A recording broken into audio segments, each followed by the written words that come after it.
ఉన్నప్పుడు ఆటో వెనకాల ఉన్న మీరు ఏదైతే రాస్తారో చదువుతూ ఉంటా. ఒక కొటేషన్ నాకు బాగా నచ్చింది.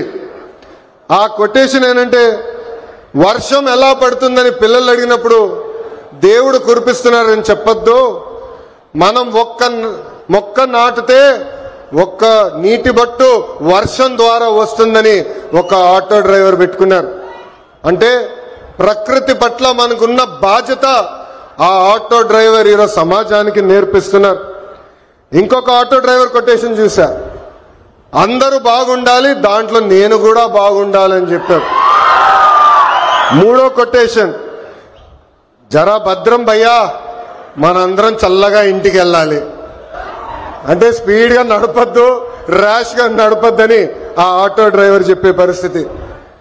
ఈ కొటేషన్లన్నీ మీకు ఎందుకు చెప్తున్నానంటే, మా ఆటో డ్రైవర్ల మనసు పెద్ద మనసు. ఎవరన్నా బ్యాగ్ మర్చిపోతే తిరిగి వాళ్ళకి అందిస్తారు, ఎవరన్నా పొరపాటున సెల్ ఫోన్ మర్చిపోతే వాళ్ళ ఇంటికి చేర్చుతారు.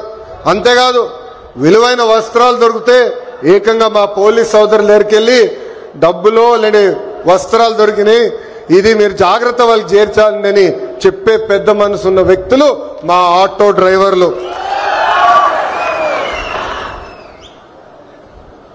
ఆటో వెనుక నవ్వు తెప్పించే కొటేషన్లు కూడా ఉన్నాయి స్వామి. అప్పు చేసి కొన్నాను, నన్ను చూసి ఏడవద్దు అని చూసావిడు. అప్పు చేసి కొన్నాను, నన్ను చూసి ఏడవద్దు. ఇంకోటి, హాయ్ అని ఆశ పెంచొద్దు, బాయ్ అని బాధ పెట్టద్దు. అంటే ఎప్పుడు ఆటో వెనకాల బండి ఉంటే నవ్వుతూ ఉంటాం. సమాజం పట్ల మాకున్న బాధ్యత తెలుస్తుంది. ఎన్ని సమస్యలున్నా, ఎన్ని ఇబ్బందులున్నా నవ్వుతూ ఆదరిస్తారు మా ఆటో డ్రైవర్లు. అందుకే యువగలం పాదయాత్రలో ఆటో డ్రైవర్లతో ప్రత్యేకంగా నేను సమావేశం ఏర్పాటు చేసుకున్నా. వాళ్ళు ఎదుర్కొంటున్న సమస్యలు నేను తెలుసుకున్నా. ఆనాడు ఆటో డ్రైవర్లు నాకు చెప్పింది ఒకటి, కుడి చేతిలో 10,000 పెడతారు, ఎడం చేతిలో 20,000 రూపాయలు లాగేస్తారని.